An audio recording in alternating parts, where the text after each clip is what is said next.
¿Qué tal? Muy buenos días. Desde Thinking Heads continuamos con nuestra programación de directos en LinkedIn, que reúne, como siempre, pues, a los expertos más demandados, interesantes e influyentes del panorama español.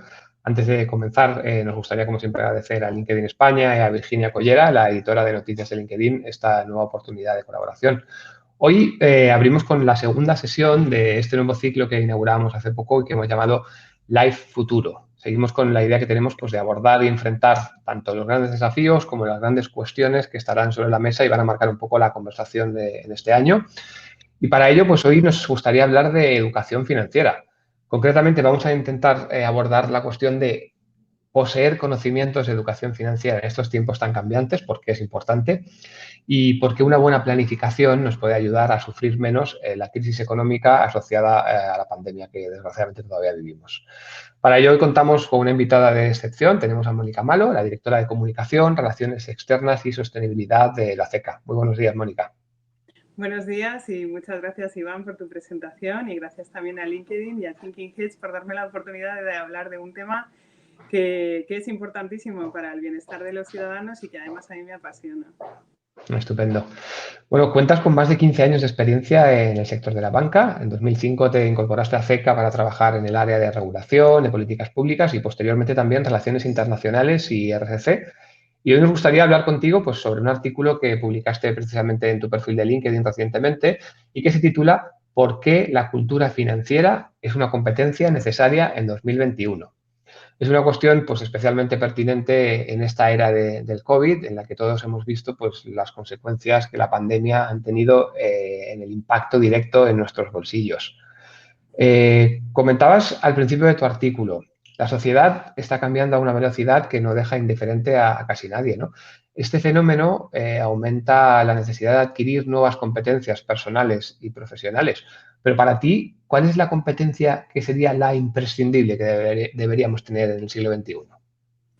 Bueno, la verdad es que cuando yo digo que no sé, cuando yo comento que las cosas están cambiando muy rápidamente y cuando hablo de, bueno, pues de las cosas como están cambiando en el ámbito de educación financiera, a mí siempre me gusta comentarlo, pues como con esta idea de que está cambiando mucho nuestra manera de ingresar dinero y nuestra manera Ajá. de gastar dinero, ¿vale? O sea, nuestra manera pues de tener un salario y nuestra manera de gastar el dinero. Entonces, cuando hablo bueno, pues de recibir este salario, es pues en relación a todo lo que está cambiando en relación al mercado laboral. De hecho, Ujú. este propio lunes tuve la oportunidad de asistir a una conferencia muy interesante que pues organizó la Asociación de Periodistas de Información Económica y el Orfin en la Universidad de Alcalá de Henares, y allí se reflexionó mucho sobre cómo está cambiando la relación que tenemos con la empresa, en el sentido de que cada vez los trabajos se van a organizar más, a estructurar a trabajos por cuenta propia, incluso trabajos alrededor de las plataformas. Se reflexionó sobre eso y entonces nuestra manera de generar ingresos cambia muchísimo. También está cambiando mucho en el ámbito laboral, y sobre esto también se comentó allí, pues los trabajos del futuro. No sabemos qué trabajos vamos a tener dentro de 15 años. Desde Eh, luego. y eso se vincula con esta idea que tú me decías de cuál es la competencia que yo considero que no, pues a ver, si cambian nuestros trabajos o lo que demanda el mercado laboral, evidentemente cambian también las competencias que nos requieren. Y ahí yo hacía mención, pues, a un estudio que lanzó el Foro Económico de Davos, donde hablaba de justamente qué competencias se van a Ujú. necesitar en los próximos años. Y ahí pues se planteaba mucho todo lo que tiene que ver con temas de creatividad, de adaptación al cambio, de pensamiento crítico, de pensamiento analítico. Y yo creo que durante la pandemia se ha puesto de relieve la necesidad de esa serie de competencias, porque además son los temas que nos diferencian respecto, pues, a los robots, que al final Ujú. el mercado laboral cada vez va a ir a esa mayor robotización. Pero bueno, decía, los cambios que se están produciendo son nuestra manera de generar ingresos y también nuestra manera de gastarnos nuestro dinero, ¿no? En este sentido, pues me planteo, por ejemplo, cómo consumimos música. Por ejemplo, cada vez las opciones son más amplias, ¿no? Podemos, desde como se lleva haciendo durante siglos, asistir a un concierto. Ujú. Podemos pues comprarnos un formato físico para reproducirlo, pues un CD, un disco, porque y podemos también consumir a través de plataforma y todo esto pues cambia nuestra manera de consumir. O, por ejemplo, yo hace años no me planteaba la idea de comprar productos frescos por Amazon y ahora pues lo hago.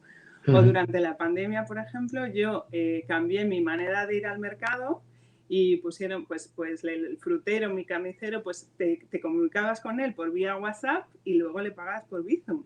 Sí, sí, sin duda. Y esto pues ha cambiado también nuestra manera de gastarnos el dinero. Entonces, si cambia nuestra manera de generar ingresos y cambia nuestra manera de gastarnos el dinero, está claro que lo que hay en medio, que es la gestión de nuestras finanzas personales, cambia también. Y entonces, al aumentar este número de opciones, obviamente tenemos que tener una actitud mucho más activa respecto a nuestra propia gestión de las finanzas personales. Algo fundamental, o sea, una competencia fundamental, tener una actitud proactiva también respecto pues este tipo de cosas que nos competen y que afectan a nuestro propio bienestar económico. Muy interesante, sin duda. Tanto en el marco de la UE como en el foro de Davos que mencionabas hace un momentito, se ha hablado mucho pues, del futuro del trabajo, que también hemos tocado este tema, ¿no? Y de las nuevas cualificaciones que se requieren y de la necesidad pues, de fomentar nuevos perfiles también que se adapten a una economía que cada vez va a estar más descarbonizada y resiliente. Pero, sin embargo, pues, se dedica poco tiempo a hablar de la educación financiera como tal. ¿Por qué crees que no es una prioridad en los debates actuales? Yo creo que, a ver, en este tipo de foros, como el Foro Económico de Davos, muchas veces se va a conceptos de carácter mucho más macro, ¿no? Lo que va a cambiar las grandes sociedades. Y a lo mejor temas como la educación financiera son de carácter más micro, ¿no? Lo que tiene que ver con pues, el ciudadano y en su día a día, ¿no? Que yo creo que es como muchas veces a lo que se aterriza lo que es el concepto de educación financiera. Ahora bien, si bien el Foro Económico de Davos no le ha dedicado suficiente tiempo, ¿no? O no le ha dedicado mucho tiempo a la reflexión sobre la educación financiera, sí que hay otros organismos internacionales que sí lo han hecho y que llevan tiempo aportando conocimiento, investigación respecto a este tema. Por ejemplo, la OCDE yo creo que hay que destacarla. Y aquí te cuento una anécdota de cómo ha evolucionado lo que es en el debate público la importancia de la educación financiera. Hace, pues la primera vez que yo le planteé a un periodista el tema de educación financiera, oye, ¿por qué no hablas de educación financiera? Que es un tema relevante y que yo creo que le puede interesar. Bueno, pues me miró con bastante incredulidad diciendo, bueno, es que esto en realidad no interesa mucho. Al final, la verdad es que adoptó por hacer una noticia sobre el tema y generó tanto interés y luego le derivó a hacer mayor información que finalmente acabó en ese medio haciendo un especial anual respecto a la educación financiera. Qué Es bueno. decir, que en los últimos años ha evolucionado mucho lo que es el incremento sobre el debate público de la educación financiera. Y en ese sentido yo creo que hay que agradecer al Plan Nacional de Educación Financiera que está impulsado por Banco de España y por CNMV, que han puesto iniciativas en marcha como es la generación del Día Nacional de Educación Financiera, que es el primer lunes de cada octubre. Y bueno, eso ha hecho por incrementar el debate.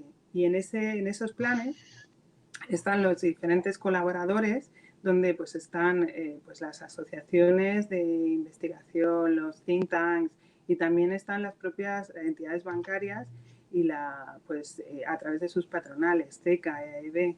Y esto también ha contribuido a que se pongan en marcha muchísimas iniciativas y se genere no solamente debate e importancia sobre este tema y se genere conciencia, sino también iniciativas que fomenten la gestión financiera.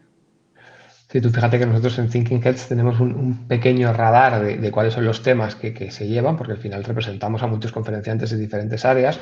Y es verdad que la educación financiera no era un tema encima de la mesa hasta hace unos años, pero en los últimos años sí que se requiere este tema y sí que empieza a haber expertos que requieren empresas, instituciones y demás, porque es un tema que cada vez está más en la mesa, ¿no? Decías en tu artículo que la educación financiera es un conocimiento que debe tener gran impacto en el bienestar del individuo, ¿no? Y en consecuencia, si los individuos tienen educación financiera, pues mejoramos la prosperidad global. Pero me gustaría preguntarte por qué crees tú que la educación financiera es especialmente importante en este contexto de la España actual. Bueno, lo primero por un tema demográfico, ¿no? O sea, cada vez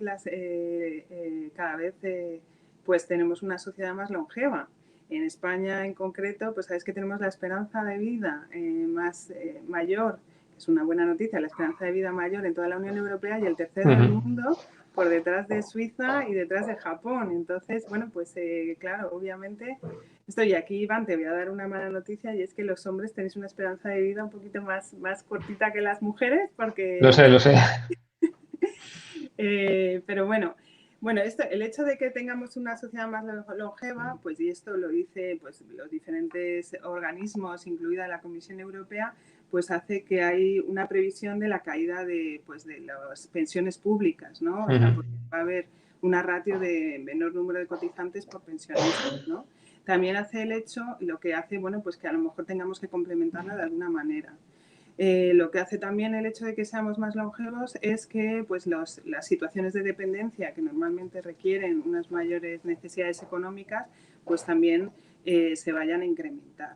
Esto desde el punto de vista de los aspectos más demográficos. Luego también Ajá. es verdad que desde el punto de vista de las finanzas, pues cada vez las opciones, un poco relacionado con lo que comentábamos al principio, las opciones cada vez en el mundo de las finanzas son mayores, ¿no? A través de los canales Claro. digitales tenemos más, incluso ahora, o sea, a través de los canales digitales tenemos mayor acceso pues, a productos nuevos de inversión o productos de deuda y yo creo que el hecho de que haya más opciones pues hace que tengamos que también pues mayor análisis para tomar nuestras decisiones.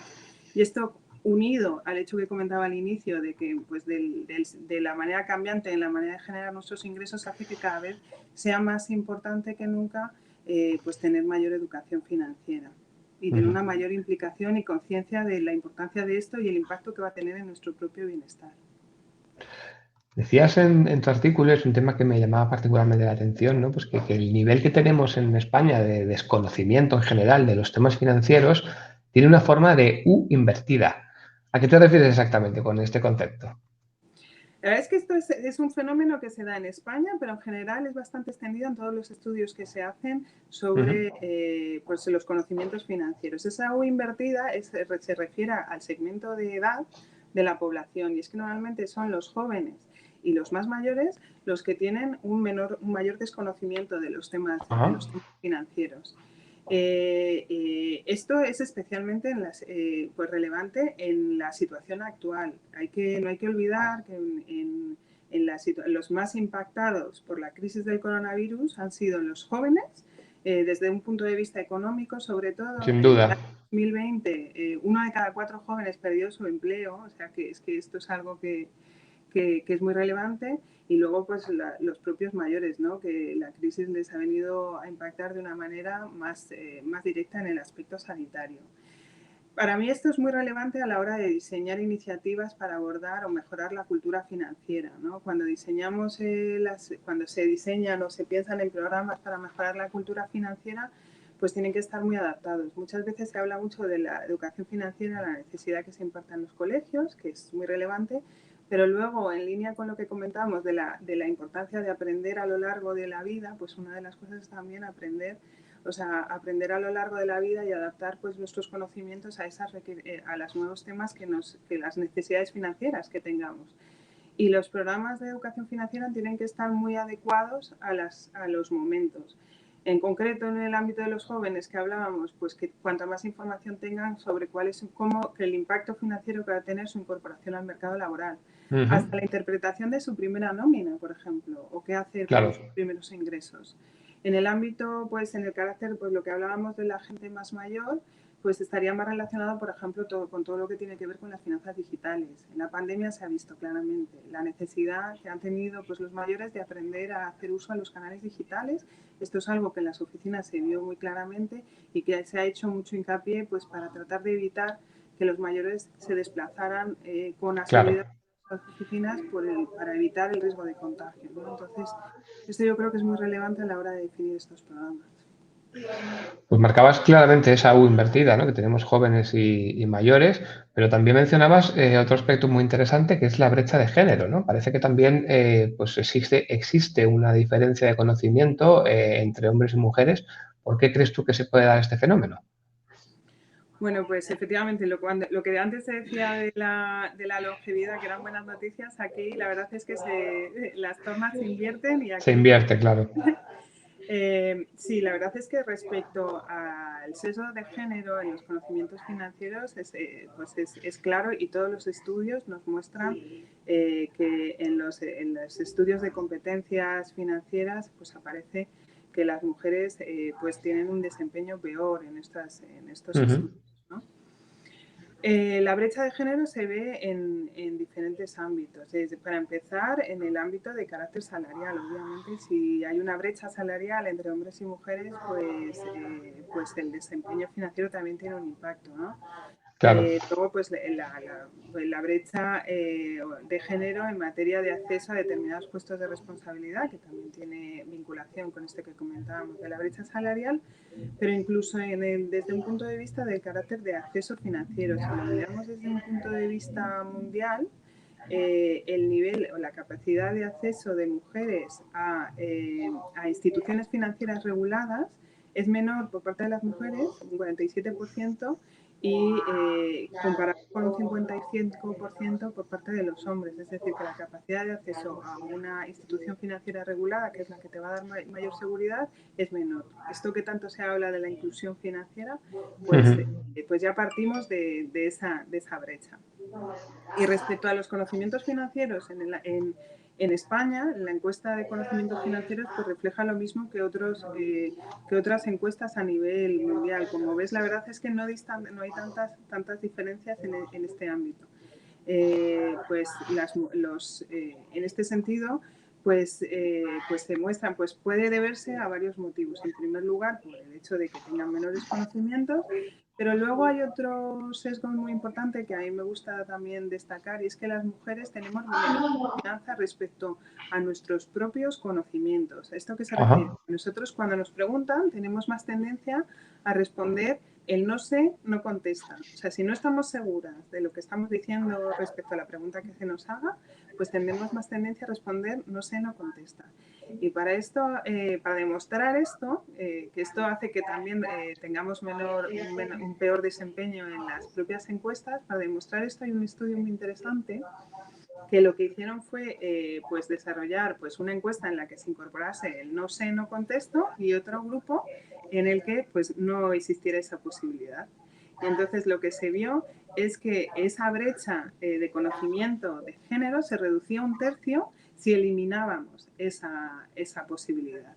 ¿Esto qué nos dice? Pues que a la hora de diseñar programas o de dar herramientas y para mejorar esa brecha, pues lo que tenemos que hacer no solamente sino invertir en mayor conocimiento, pero también en la necesidad de tomar conciencia sobre la importancia que tiene la educación financiera y en dar seguridad sobre las propias decisiones que se toman a nivel financiero. En este sentido, pues que las mujeres tomen conciencia, que no deleguen y que sean cada vez una parte activa pues de las decisiones financieras en los hogares. Comparto contigo una anécdota de hace algunos años que tuvimos la suerte de compartir con Mohamed Yunus, Premio Nobel de la Paz y creador de los microcréditos, ¿no? Y él se dedicaba a la inclusión financiera en países subdesarrollados, especialmente en Bangladesh, y nos contaba cómo la efectividad que tenían esos microcréditos concedidos a mujeres para que montaran pequeños negocios y cómo esos negocios prosperaban y le devolvían todos los microcréditos y generaban riqueza en entornos súper pobres, era sistemático, mientras que la sección con hombres no funcionaba tan bien, ¿no? Y lo tenían demostrado, que funcionaba sistemáticamente mucho mejor con emprendedoras que con emprendedores en esas áreas, ¿no? Y fue una conversación bastante enriquecedora en ese sentido, y también ver cómo se estaba apostando por la inclusión financiera precisamente de las mujeres para acabar con esa brecha de género en sitios remotos que seguramente no teníamos ni noticias de ello, ¿no? Sí, es increíble el empoderamiento, la capacidad que tiene el empoderamiento de tener un impacto en la sociedad. Eso es claro. Terminabas tu artículo hablando sobre la vulnerabilidad de los hogares. Para los que no lo saben, ¿a qué hace referencia este término? Entiendo que las consecuencias del COVID, lógicamente, habrán tenido repercusión en esta tasa de vulnerabilidad.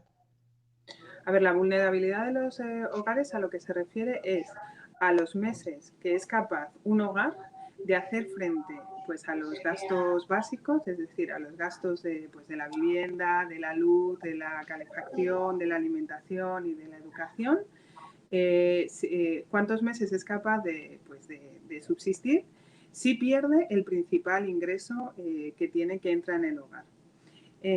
Sin acudir a crédito, por supuesto, y sin cambiar de vivienda. Esto, pues en definitiva, ahora que tanto se habla de resiliencia y la capacidad de resiliencia de los individuos, esto sería como el concepto de resiliencia financiera. Bueno, ha cobrado especialmente relevancia con el COVID porque de manera previa al COVID, en la última encuesta de competencia financiera que se hizo en España, pues ya decían en aquel entonces que el 10% de la población no era capaz de tener, de subsistir más allá de un mes. Ajá. Y esto se incrementaba a un 20% en algunas comunidades autónomas. Te puedes imaginar en una situación como el COVID, donde pues ha habido un disruptivo y ha tenido pues un impacto clarísimo en los ingresos de algunos hogares, pues te puedes imaginar el impacto que ha tenido. Si lo analizas, este concepto de vulnerabilidad de los hogares, pues siempre se ha visto que, de qué depende, ¿no? O sea, de qué otras variables inciden en la vulnerabilidad de los hogares.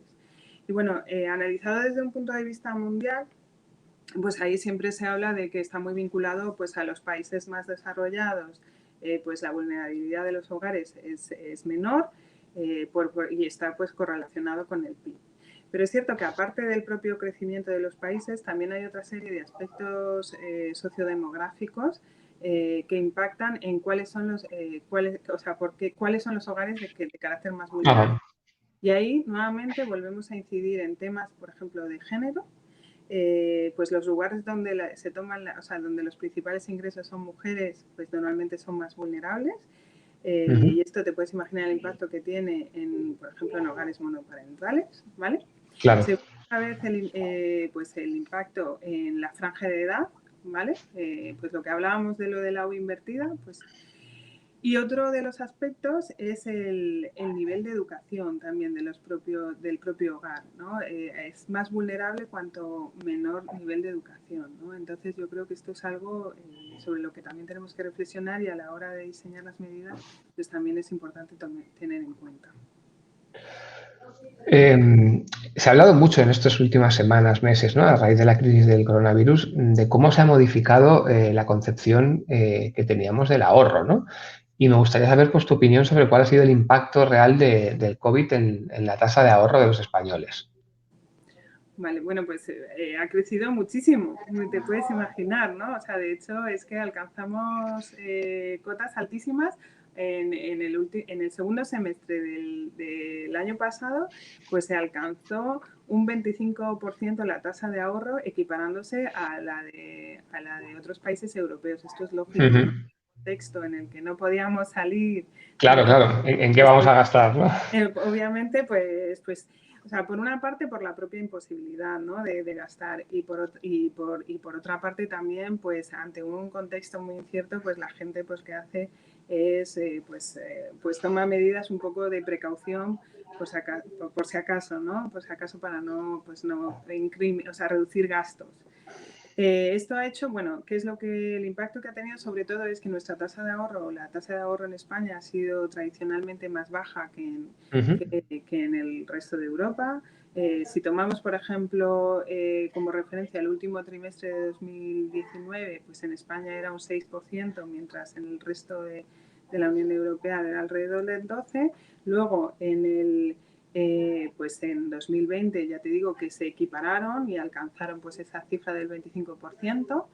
Y luego, conforme se han ido pues quitando esas medidas de confinamiento o reduciendo la desescalada, conforme ha ido avanzando la desescalada, pues obviamente se ha reducido esa tasa de ahorro y todavía no ha llegado, o sea, y todavía está por encima del nivel que teníamos. Ahora bien, también es un poco pronto para decir que esto marca una tendencia y que los hogares españoles pues han aumentado su nivel de ahorro, ¿no? Yo creo que es pronto para decirlo, pero es cierto que bueno, que es interesante pues ver esta tendencia. También es cierto, y esto es importante sacarlo, que la resta disponible a lo largo del año pasado, a pesar de bueno, pues el impacto económico que tuvo, pues no se redujo tanto, solo hubo una renta disponible que es la renta que tienen los hogares españoles una vez que hacen frente a sus obligaciones tributarias, ¿no?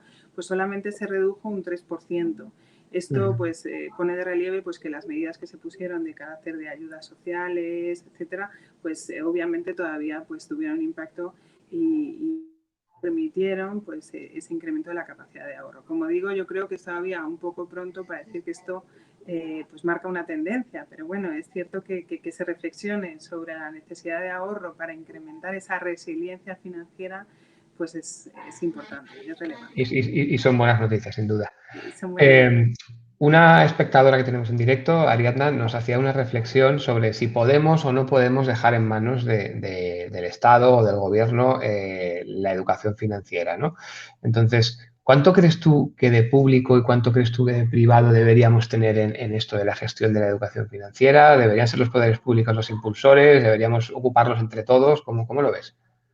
Pues a ver, yo creo que esto, mira, y además es algo que yo creo que la crisis del coronavirus nos ha dejado bastante claro, que el éxito muchas veces implica en una colaboración entre lo público y lo privado, ¿no? La manera de hacer frente a grandes retos, como era, por ejemplo, la crisis del coronavirus, es pues sacando lo mejor de cada uno y uniendo los esfuerzos del sector público y del sector privado.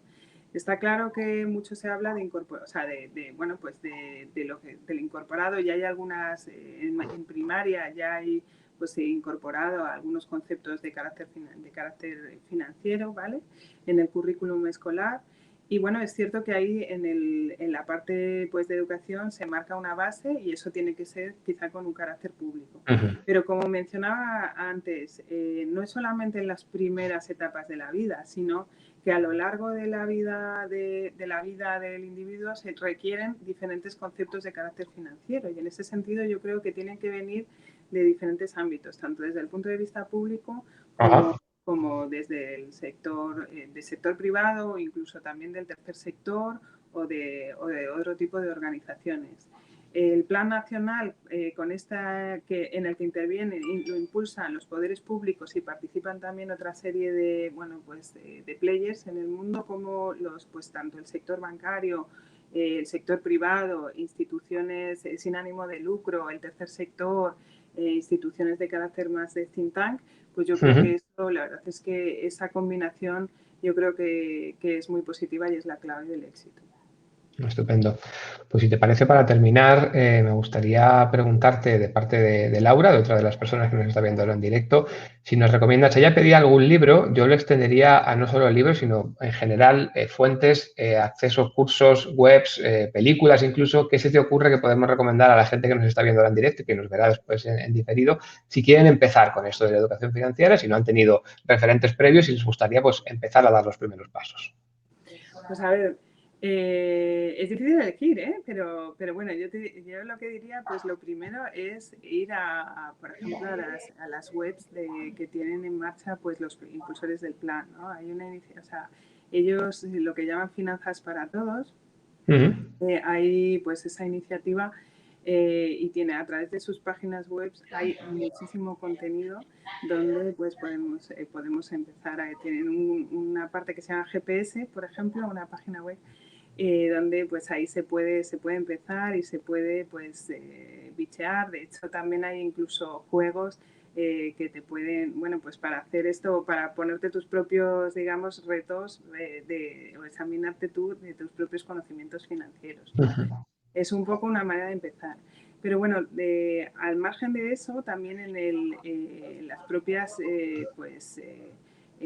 Funcas Educa, por ejemplo, ahí diríamos que una iniciativa de carácter del sector fundacional, Funcas Educa, pone en marcha más de 2.500 iniciativas anuales en materia de educación financiera y ha llegado en el 2019 a 26 millones de personas. Y eso, pues en la propia página web de Funcas Educa, pues ahí hay un montón de iniciativas que están desplegadas por entidades del sector en la que se pueden conectar y pueden descargar. Hay desde cursos a charlas a las que se pueden asistir, hasta conceptos financieros. Hay wikis respecto a los conceptos financieros, que esto es algo, yo creo que es muy relevante, ¿no? Porque Sin duda. tiene impacto pues cuando tienes la necesidad, ¿no? O sea, cuando necesitas una hipoteca es cuando empiezas a informarte de los temas relacionados a Justo. la hipoteca. Entonces, pues yo creo que es cuando pones en Google mejor hipotecas, pues bueno, este tipo de wikis o de conceptos que estás familiarizado, pues son también muy, muy interesantes. Así que yo lo que diría es que hay muchísimo contenido y o sea, tanto desde los poderes públicos, Banco de España, CNMV, como por ejemplo en Funcas Educa puede encontrar muchísima información. Pues Mónica, me voy a quedar con 3 ideas centrales de todo lo que nos has contado, súper interesante. La primera, lo imprescindible que es para todos tener una educación financiera mínima y si puede ser avanzada. La segunda, que en tiempos de COVID, como que nos han tocado vivir, es mucho más importante que nunca por el aumento de la vulnerabilidad que veíamos en ciertas capas, en general en todo el mundo. Y la tercera, que tenemos recursos de sobra a mano para todo el mundo, para los que quieran empezar, para los que quieran saber más y para los que quieran saber muchísimo más y que, bueno, pues hay todo un universo de posibilidades al alcance casi de un clic. Quería darte las gracias por esa conversación tan interesante y tan estimulante, dar también las gracias a todas las personas que nos siguen y, bueno, pues ha sido un placer conversar contigo. Un placer, muchas gracias. Pues nada, muchas gracias a todo el mundo también por seguir un día más uno de nuestros directos de LinkedIn. Pronto volveremos con nuevos temas igual o más interesantes que el del día de hoy. Más no lo sé, pero igual seguro. Y bueno, pues nos vemos muy prontito aquí. Un saludo para todo el mundo y muchas gracias por estar ahí.